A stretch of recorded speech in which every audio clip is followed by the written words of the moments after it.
rights.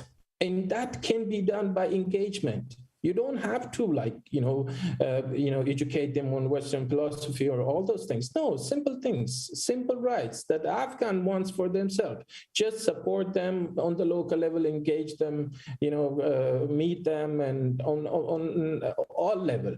So just as simple. From my side, I think the best way is engaging the locals. That's the best way to go forward. And that will bring Taliban into into the table to talk about a lot of things. Scott. Thanks. I want to continue on that point. And there, in fact, is a question that was on top of my list, which is from Ben Farmer. And he asks, how at all has Taliban governance or decision-making been conducted at the local level since the 1990s?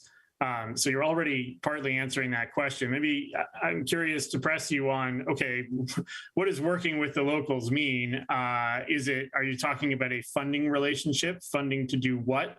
Or is it more the political attention? And I also want to get Paul Wash's views on this, but can you just elaborate on more specifically what does working with the locals look like for you?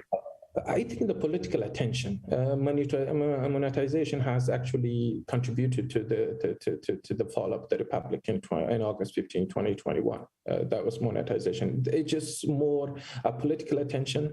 That giving them, supporting them. For example, like the example of Professor Jalal, who was arrested, and everybody raised their voice, and he was released. That's a big achievement for the civil society, for the people. He was happy, and Taliban to some extent treated him well. So that kind of things. I mean, to recognize, not recognize, don't recognize Taliban, just work with the locals.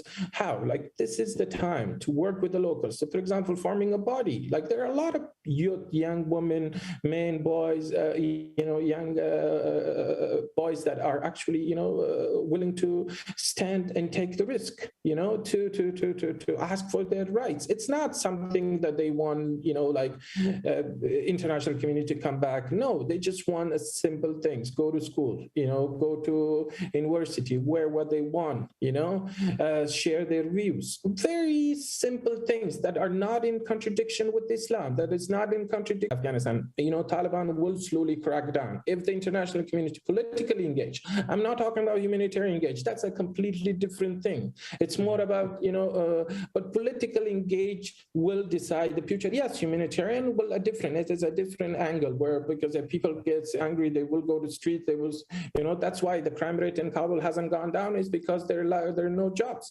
People have to, commit crimes. And, Taliban actually also underestimate that. So from my view is that the more people, the international community engage with the locals on, for example, meeting them, political attentions, meeting them, actually bringing, for example, the way the international community brought Taliban with the Republic. The same they can do is to sit them together. If the international community can bring Taliban who are sanctions, and why can't they just do it now? When the things are actually worse. So this is how I see things. Things will get better for Afghanistan. Scott. Thanks, Paul Washer. Let me get your views. You might have a different perspective. Yeah, so, some women are calling for another bond process, similar to what Amiri was saying in terms of bringing people together. But I think even at the local level, there's been, outcry that as internationals are coming to meet the Taliban, where are they coming to meet the women? Where is the engagement at the local level? So if they're engaging locally with people, they also need to engage and make it very clear they're engaging with women. We have examples in Libya when Deborah Lyons was working on the peace agreement that she made an initiative to make sure women were in the room when she was in the room and really advocate for that. That made a huge difference on the peace process there. So we have evidence that this is really important, and that can be done in Afghanistan and a lot of those level meetings. It has to be done carefully and of course thoughtfully, but it can happen, and that's another thing about a local meeting. The other thing is that women themselves have repeatedly, local women in Afghanistan have repeatedly demanded to talk to the Taliban about their issues. And we haven't been able to facilitate those kinds of conversations yet. And so again, in the same line as what Amiri is saying, the importance of facilitating those local conversations, we need to facilitate some of these conversations. The women want to talk about their demands to the Taliban directly. They haven't had those avenues to do that. how are we supporting those kinds of dialogues that can happen at the local level? So those are some of the things that adding on to that, it's important to recognize, and then figuring out the role that particular groups. I mean, if we're thinking about women, we also need to think about minority groups as well and their inclusion in some of these local meetings, and also thinking about how we can facilitate those kinds of conversations, whether it be locally or internationally, for broader inclusion.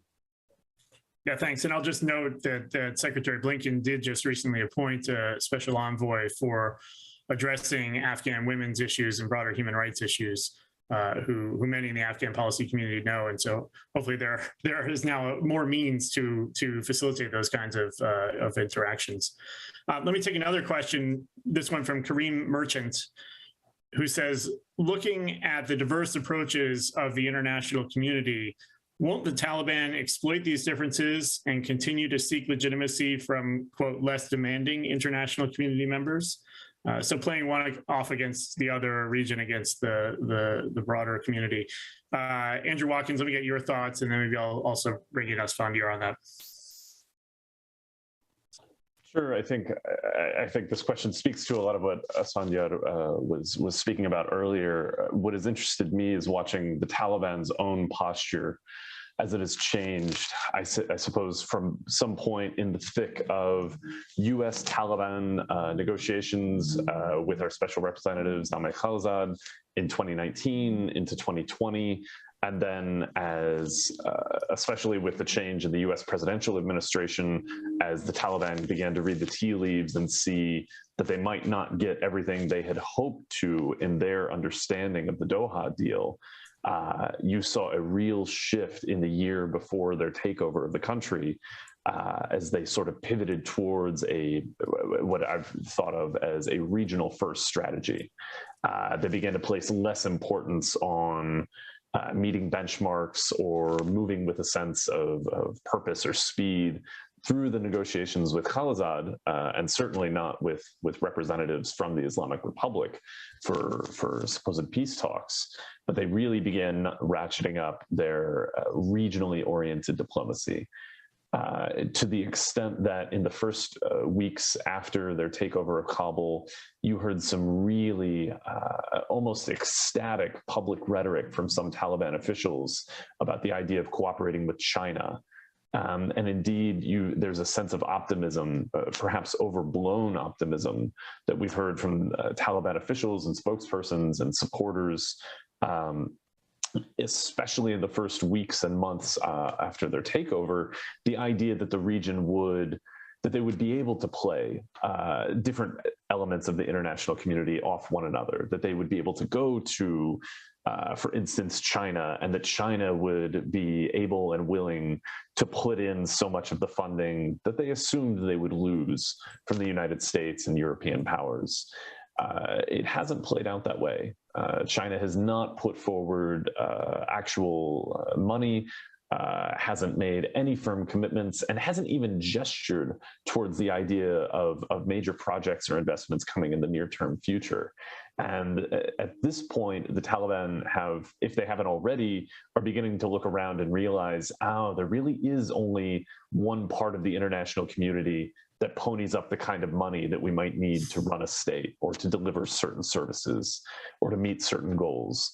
And so you've seen the Taliban lurch one way, but then begin to reconsider their position.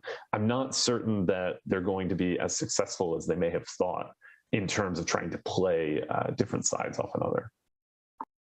Thanks for that. Asfandyar, what's your take? So I partly agree that the Taliban have been able to play countries off each other, have been able to exploit the lack of cohesion in the international community, the lack of an international consensus on what needs to happen in Afghanistan. And my diagnosis is that at least since August 15th, 2021, this is because of lack of U.S. leadership on Afghanistan, on I sense that there is no real U.S. policy on Afghanistan for now, and so my prescription is that the U.S. government, the administration needs to take more active interest. Current policy is in drift. It is unclear to me, at least, what the goal of withholding assets and blocking financial channels to Afghanistan really is. That's not to say that the USG should recognize the Taliban, should be doing active business with the Taliban. I think the US government needs a more calibrated, coercive policy, which involves proposing a roadmap, conditions under which the relationship with the Taliban can improve, and conditions under which we might see more punishment against the Taliban. I think there's a need for some real political energy, more senior level involvement. And I also think that the multilateralism that we saw at one stage, it needs to be revived. We need a consensus among major powers on the situation in Afghanistan. And finally, the USG has to go back to the region, which, as Andrew noted, it has more leverage, some real tools that the US government doesn't. And one of the threats, which I think the international community at large, not just the US, has to put on the table, is meaningful support for the Taliban's political opposition. Right now, that's off the table. I think the political opposition, even though it was backed by the US the last 20 years, is not getting any real support, and that threat needs to be on the table. And I think that provides some leverage. The Taliban are sensitive to that fact. Okay, stop there. Yeah, that's great. I want to continue on that and bring in a question as well. I mean, you mentioned a roadmap, so that's a good conceptual tool. What would be on that roadmap? So human rights concerns are one, and that's where I'll get in Annie Forsheimer's question, which is, what are the top human rights demands that the international community could realistically make of the Taliban in exchange for incremental improvements to the Taliban standing or increases in funding? So that's one piece, but I also want to get other thoughts on the roadmap, because you mentioned, importantly, the political opposition, which has not been mentioned very much at all. And I'll be the first one to say the words Karzai or Abdullah. I don't know who the political opposition is per se, but that presumably some kind of inclusive politics would be on the roadmap. Let me ask the other panelists, the human rights question, but what else would you put on a roadmap that you could see as being productive in terms of leveraging recognition, money, and other things? Palwasha, let me go to you, Amiri, and then Andrew, briefly. Right. So, of course, all the demands around women and girls' education is out there. That's been something that's been loud and clear. Women's right to work, not being as limited. All of these things are out there. But I think some of the really important pieces are around the human rights abuses that we're seeing more recently that are much more troubling in terms of the detention of women and men for things that they say, either protesting or things that they say against the government, the Taliban government. So ending those kinds of detentions, abductions, people disappearing in the night, stopping the unknown gunmen from killing people. Those are the kinds of things that need to really end to show difference, and ending both human rights abuses against women and men, alongside of showing inclusive governance options and making sure that women are part of the equation at all levels. Mary, what are your thoughts on both the human rights demands and a broader roadmap? I think, the human rights is obviously one of the main one, but besides that is freedom of expression, freedom of speech. That's the other areas. One of the things is that, the Taliban definition of national interest, what is, national security and all those things are very narrow, And so far they've been collaborating to a large extent, especially the leadership at the local level. I think the lower level commanders and fighters, that's a big problem on that level. So yeah, the thing is, like, people are like those superficial things, like, for example, what do you wear? Probably not a big thing for the international community, but that's what they interpret even in those superficial things, like, what are you wearing? Why you cut your beard? Why you have long hair? Why you have this kind of hair? Like those like simple things for an Afghan. So my point is to look at not just from the international perspective. If you want to be succeeded in Afghanistan, look at from the Afghan perspective. If you want to depend something, yes, there are some national, there's standard things that, you want to put it in those standard terminologies. But before you put it in those standard terminologies, what you need to do is actually map it up. What are those things? So for Afghans, they just need like political inclusions, like especially the youth. They studied a lot of things. They want to play a bigger role. It's not about, nobody is a big, from my perspective, is a big, thing of elections. But what they want is some sort of representation, what that representation will be, that's a question, like, for example, we had in the King Zahir Shah time, we had representation, inclusivity, freedom of expressions, and human rights. Those are some of the things. And also, the personal sphere, which is one of the main things. I know it's not a big thing for the international community, but if you go to Kabul and other major urban centers, that's one of the main issues. The people are really afraid and scared, and so I will say these are the few things that I think are important. Thanks. Any additional points from you, Andrew? Yeah, a thought or two. I appreciate in Forsheimer's question the need to be pragmatic and realistic about what the international community, especially Western states and donors, can reasonably go to the Taliban and ask them to consider and to work with them on. I think one thing that the Taliban as a movement have postured themselves and have tried to demonstrate, not just to the international community, but to Amiri's point, to Afghans and domestically as a movement, something they believe in and care about strongly, is the idea of anti-corruption. The Taliban, in order to survive as an insurgency, made a lot of deals with various devils, ranging from smuggling, from the country's vast narcotics production and illicit trading industry and sector, but a whole host of other illicit activities. And this was something that they did to survive and in order to achieve their goal and to move forward. But they're in a really unique position now where they can either uphold their own rhetoric about anti-corruption, about the purity of their movement and of striving towards a more Islamic system, or they can permit the same kinds of hypocrisies and corrupt practices and money-making activities to go on as the prior Afghan government, to be quite frank, and so many other central governments in Afghanistan have in the past.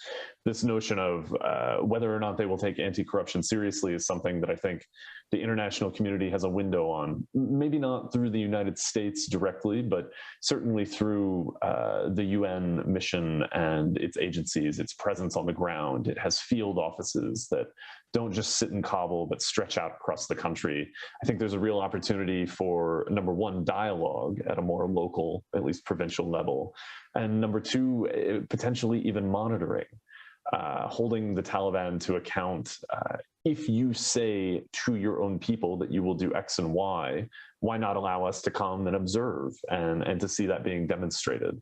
And that could be the monitoring of over time, a more robust form of pressure. First monitoring and then discussion about the very basics of rule of law and not rule by might. Thanks. Thanks. I want to interject my own question here, because I think this point about inclusion has been made, and I want to continue to try to drill down on what inclusion means, what inclusion might look like. And Amiri, I also appreciated your use of the word representation, and that relates to what I asserted was the fundamental unpopularity of the Taliban, at least as an insurgent movement. we have an interim government now, self-declared interim government by the Taliban. What is it that raises the question of what a permanent government might look like, and it raises the question of what a process for a permanent government might look like. So in this space from interim to permanence, do we have any indications of how the Taliban plan to structure a longer term government? How will they represent people? How will they include people? Amiri, I'll go to you back on that, but I welcome other thoughts. Oh, that's a very important question, because that's what's been discussed among a lot of Afghans. They're trying to pitch all kind of ideas to the Taliban, but Taliban so far literally does not want to even say a word. They just say, well, this is the government, that's it. And they do not just go further like, well, this will be forever the kind of government that we want, So they kind of do not want to go further down and share how it's going to look in the future. But like I say, Afghanistan, like all the governments, Taliban are also reactionary. If they see something moving, they will react to that and, make a certain decision. That was one of the reasons why, because this was initially the actual government that they would announce. But then after like a lot of, discussions and a lot of,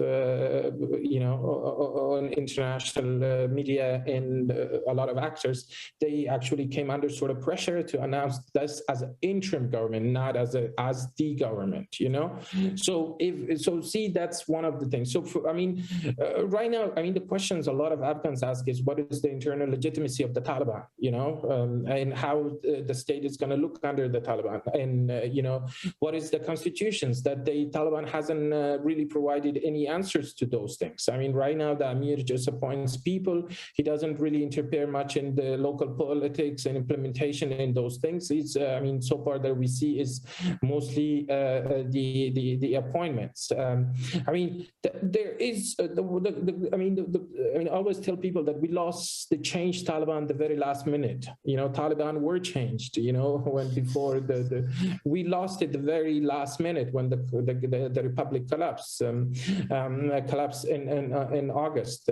So that kind of all the things that they thought of it kind of washed up, especially the Taliban leadership, and they kind of got themselves in a situations where they kind of thought like, well, there's no need for anything because everything has just, we got everything, there's the international community give up. And, even back then there was a chance, even like in early August, there was a chance of some sort of, even Taliban controlling Kabul, there was a chance of some sort of, bringing Taliban into some sort of engagement with the political, with the other political opposition. So, so the good point is that I don't know how it will look in the future, but the good point is that there is a chance.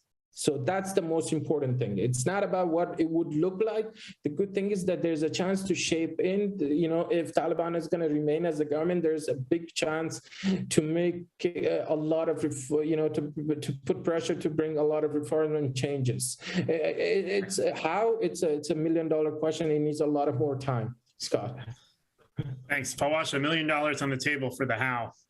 What do you see that there's a chance, and how do you see the Taliban maybe moving from interim exclusive to maybe permanent, more representative or inclusive? Yeah. So in terms of the process that Mary was talking about, in terms of that there was a different kind of a Taliban that could have taken over, that was more progressive, and we might have gone to something different, but then we lost that chance. I think that, those elements are still in the Taliban. And so we have these different groups within the Taliban, and they are at odds with each other. And we saw, some of that play out where Mullah Baradar had to go to Kandahar because, they couldn't get along in Kabul. So there are these groups and tensions. We still have yet to see how that will play out and what will happen.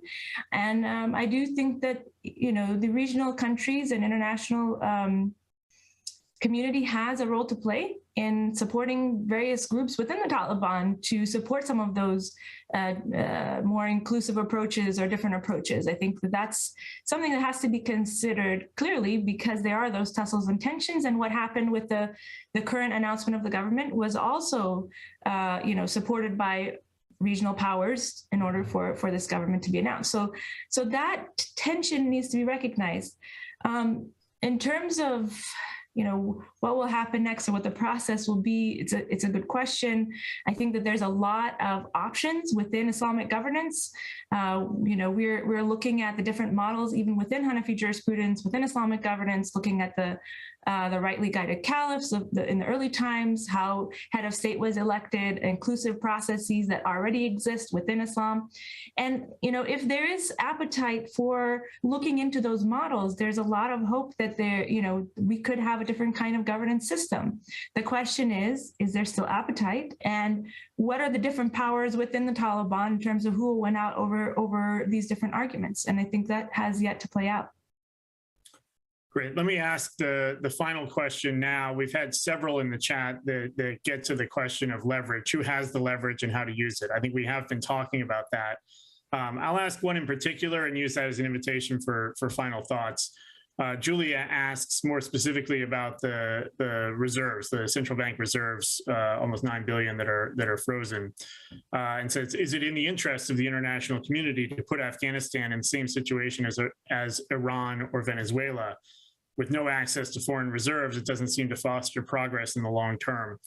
I want to broaden that. You can take that on, but also just broaden that to this question that is underlying a lot of the debate. Do we want the Taliban to succeed or to fail? How do we support the state but not the government? Final question on leverage: is the international community, or even the U.S., let's say, acting against its interests by starving the state of resources, or is that in fact a productive lever to get the changes that we want? Andrew, let me go to you first. I'll do Asfandiar and then see if there are any other points quickly. Thanks, Scott. It really is the key question, and the U.S. government still seems to be grappling with that question and how it wants to answer, as many other previous donor states. I think what Palwasha was just describing gets to the heart of this question. While the U.S. and other states deliberate over whether or not they want to see the Taliban succeed, or whether or not there is a way to keep the state alive without strengthening this movement, or perhaps getting some moderation or good behavior out of the Taliban, every day that goes by while we're either deliberating or waiting to see how things go, that's one more day that the more militant aspects of this movement, that the more extremist aspects of this movement are engaged in internal debate within the Taliban. And they get to say to whichever moderates may exist, to whichever personalities within the Taliban may want to do more in terms of service delivery or of a truly inclusive form of governance. That's when the more militant minds get to say, see, they don't want us to succeed. They don't want to work with us. They have nothing to do with us. They're just waiting for us to fall apart. There's great risk, and there's no guarantee that we're going to be rewarded with more moderate Taliban behavior if we as the international community engage. But every day that we don't and we sit back, we're only strengthening the hands of those voices within the Taliban who feel as if they don't need us at all, and as if they have their own draconian way of running a country with brutality and the bare minimum. Thanks. Thanks. Amira, you were nodding. Just very briefly, do you agree? What's your very quick take? I totally agree with Andrew on this point. The more the U.S. and international community wait and, thinking that, Taliban will collapse or, they will come to, the more they will crack down on the locals and strengthen their positions inside the country. Once they're in better positions, then bringing them or squeezing any other deal out of them will be even more difficult, I mean, the Taliban has the potential to turn turn things into much more problems. So, and the only way is, I mean, at this point in time, is engagement, and not just engagement like just providing them with assistance. I mean, this, the reserve. I mean, those that directly benefit them should, I mean, to some extent can be whole, but those large sum that actually goes to the population, the Afghan people. I think that's gonna make Taliban more popular, and eventually, will make them stronger and push for more crackdown and further control. And that would be, and that will have horrible consequences. Asfandyar? Look, I'm most concerned about terrorism issues. I mean, that's my beat. That's what I follow. Taliban's ties with all these groups that have been documented in my writing. I spoke about them. That said, these financial reserves are not a source of leverage for counterterrorism issues, and most certainly not the $900 or so million of savings of ordinary Afghans. I think they're not a source of leverage. They are not going to change the behavior of the Taliban, and I think the international community at large and the US government in particular have misdiagnosed sources of leverage. At one point, the Doha process was touted as a source of leverage, that it would provide the Taliban with international recognition, but it wasn't. So I think the US government needs to more carefully identify leverage, and in this context, in the current situation, do the right thing by letting the Afghan people have their money back. And I would make a strong case for looking for some real sources of leverage. And I go back to support for the political opposition. I think it is going to make the Taliban really unhappy, and the international community at large needs to very seriously consider that. Thanks. Very briefly, Palashi, you have the final word. Wow, Scott, I wasn't expecting that one. So, I agree with Asfandyar in terms of, the money not being the leverage at this point, particularly those it's owned by the Afghan people. And I think we have to go back to figuring out what is best for the Afghan people. And I think it's a very difficult question to unravel in terms of how do you support the Afghan people but not support the Taliban? How do you support the success of a country while not supporting the Taliban? And we have some clues here from Andrew Watkins telling us about how there are these internal dynamics and how we need to understand that, as well as supporting the people and the people's voices, as Amiri mentioned. And I think within that, we need to pay particular attention to women and to minorities as we're moving forward, to make sure that the Afghan people are successful and come out successfully from this and are able to save the crisis this winter particularly. I think that's in everybody's minds at this point. So thank you. Well, thank you. Thank you very much, panelists, for really useful insights. Thank everybody in the audience for watching. I think I'm going to end with the 3-word takeaway, which is the need for the need for engagement. I've heard that a lot. The need for representation, and also the need for respecting human rights. So I'm going to end on that and thank everybody for their interest, and we'll continue this conversation as events unfold.